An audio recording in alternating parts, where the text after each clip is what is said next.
নির্বাচন পরবর্তী আইনশৃঙ্খলা পরিস্থিতি নিয়ন্ত্রণ সবচেয়ে বড় চ্যালেঞ্জ, যা বিগত সময়ের তুলনায় অনেকটাই ভালো। পরিস্থিতি এখন স্বাভাবিক থাকলেও আগামীর পরিস্থিতি সামলাতে রক্ষা বাহিনীর পাশাপাশি রাজনৈতিক সদিচ্ছা জরুরি, এমনটা মনে করেন বিশ্লেষক। যদিও পুলিশ বলছে যে কোনো ধরনের বিশৃঙ্খলা রুখতে প্রস্তুত তারা। এদিকে মঙ্গলবার এমপি মন্ত্রিসভার শপথ গ্রহণকে কেন্দ্র করে নেওয়া হয়েছে বিশেষ নিরাপত্তা।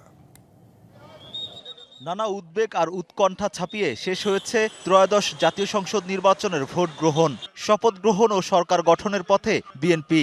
তবে নির্বাচন পরবর্তী আইনশৃঙ্খলা পরিস্থিতির দিকেও নজর রয়েছে দলটির। অবশ্যই শান্তি এবং শৃঙ্খলা বজায় রাখতে হবে, যা নিয়ন্ত্রণে প্রস্তুত আইনশৃঙ্খলা বাহিনীও। বিচ্ছিন্ন কয়েকটি ঘটনা ছাড়া ভোটের দুদিন আগ থেকেই অপরাধ নেমে আসে শূন্যের কোটায়। গোয়েন্দা নজরদারি, তল্লাশি চৌকি ও টহল কার্যক্রমে সন্তোষ তৈরি হয়েছে জনমনে। এখন পর্যন্ত আইনশৃঙ্খলা পরিস্থিতি পুরোপুরি নিয়ন্ত্রণে রেখেছে বাহিনীর সদস্যরা। তবে নির্বাচন পরবর্তী পরিস্থিতি নিয়েও রয়েছে উদ্বেগ। তবে জনসাধারণ প্রত্যাশা করছেন শান্তিপূর্ণ পরিবেশ ও নিরাপদ জনজীবন নিশ্চিত করতে কাজ করবে নতুন সরকার। সুন্দর একটা বাংলাদেশ চাই, যেখানে যানজট থেকে শুরু করে নারীদের নিরাপত্তা সবকিছু যাতে ভালোভাবে ঠিক করা হয়, যাতে আমরা নিরাপত্তাভাবে রাস্তাঘাটে চলতে পারি।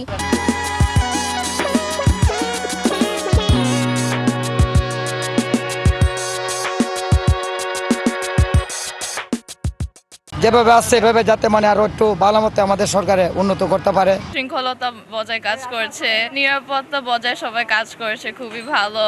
এমন অবস্থায় পরিস্থিতি নিয়ন্ত্রণে রাখতে মাঠে রয়েছে পর্যাপ্ত আইনশৃঙ্খলা বাহিনী। শপথ গ্রহণকে কেন্দ্র করে নেওয়া হয়েছে বিশেষ নিরাপত্তা ব্যবস্থা।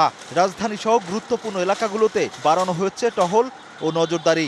পুলিশকেই মাঠ পর্যায়ে আইন শৃঙ্খলা রক্ষার যে গুরুত্বপূর্ণ ভূমিকা পালন করতে হয়, তো আমরা সেই ভূমিকা পালন করার জন্য প্রস্তুত রয়েছি। আমাদের সক্ষমতার পরিচয় আমরা দিয়েছি সাধারণ নির্বাচনে, আপনারা দেখেছেন। আমরা আশা করি এই যে ধারা সেটা অব্যাহত থাকবে। নিরাপত্তা বিশ্লেষকের মতে নির্বাচন পরবর্তী সময় সবসময় সংবেদনশীল। এই সময় রাজনৈতিক সহিংসতা ও আইনশৃঙ্খলা বাহিনীর পেশাদার ভূমিকা অত্যন্ত গুরুত্বপূর্ণ।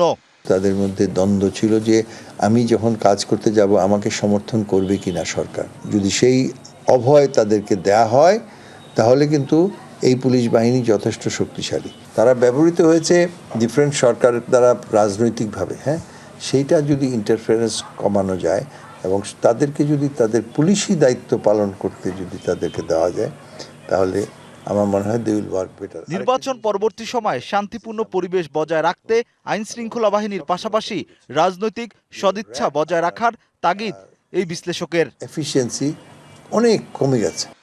Rakib Hossain, DBC news, Dhaka.